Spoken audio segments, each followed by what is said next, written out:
Graduation పూర్తి చేశారు. 1996లో real estate అధినేతగా ఎదిగారు.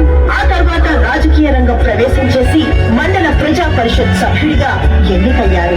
రియల్ ఎస్టేట్ ద్వారా మరియు క్రషర్స్ ద్వారా రాజకీయాలకు అతీతంగా ఎన్నో సేవా కార్యక్రమాలు నిర్వహించారు. నిత్యం ప్రజల మధ్యలో ఉండి వారికి అండగా ఉన్నారు. కావలిలో పసుపు జెండా కనుమరుగైపోయిందనుకున్న తరుణంలో టీడీపీ నాయకులకు కార్యకర్తలకు ఒక భరోసాగా ధైర్యం చెప్పి మీకు నేనున్నాను, జనసేన బీజేపీలను అందరినీ కలుపుకుపోతాను, నాకు పార్టీల కన్నా కావలి నియోజకవర్గ ప్రజల అభివృద్ధి ముఖ్యం అని చెప్పిన నిస్వార్థ రాజకీయ నాయకుడు శ్రీ దగ్గుమాటి వెంకట కృష్ణారెడ్డి గారు.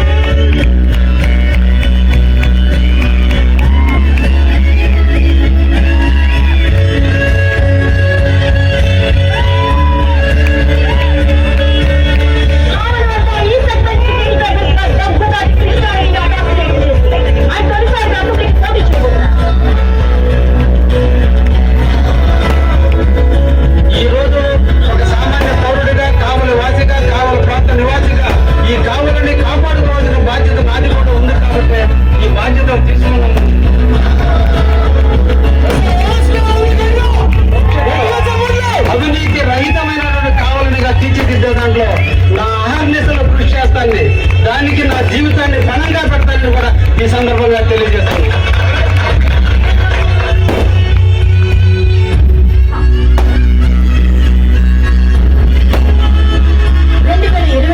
ఎన్నికల్లో కూటమి ప్రభుత్వం నుండి కావలి ఎమ్మెల్యేగా ఎన్నికల బరిలో దిగి 1,06,536 ఓట్లు సాధించి కావలి చరిత్రలో ఎన్నడూ లేని మెజారిటీ 30,948 ఓట్ల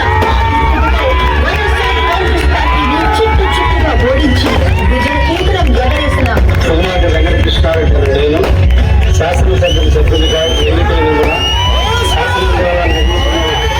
భారత రాజ్యాంగం పట్ల నిజమైన విశ్వాసం, విధేయత చూపుతానని, భారతదేశ సార్వభౌమాధికారాన్ని, సమగ్రతను కాపాడుతానని, నేను స్వీకరించబోయే కర్తవ్యాన్ని శ్రద్ధాశక్తులతో నిర్వహిస్తానని దైవ సాక్షిగా ప్రమాణం చేస్తున్నాను.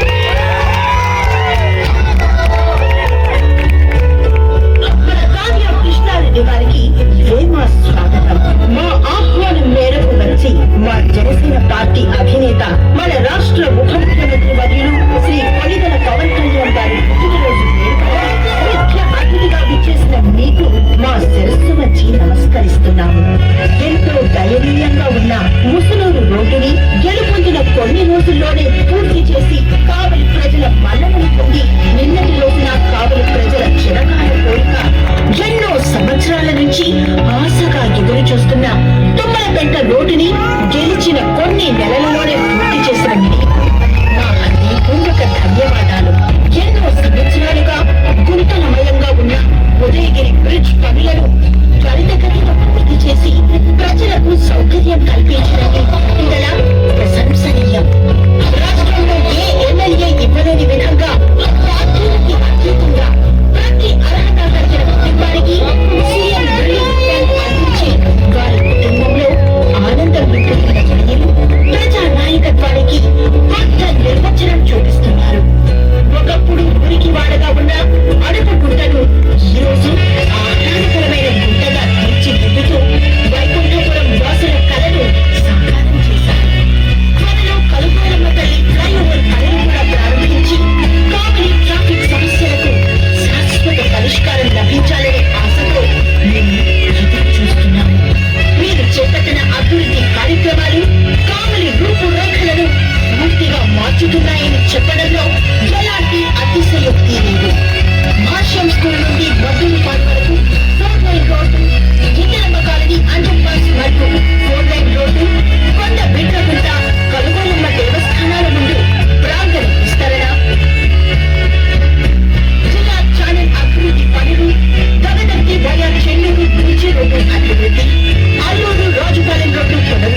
నినాదాన్ని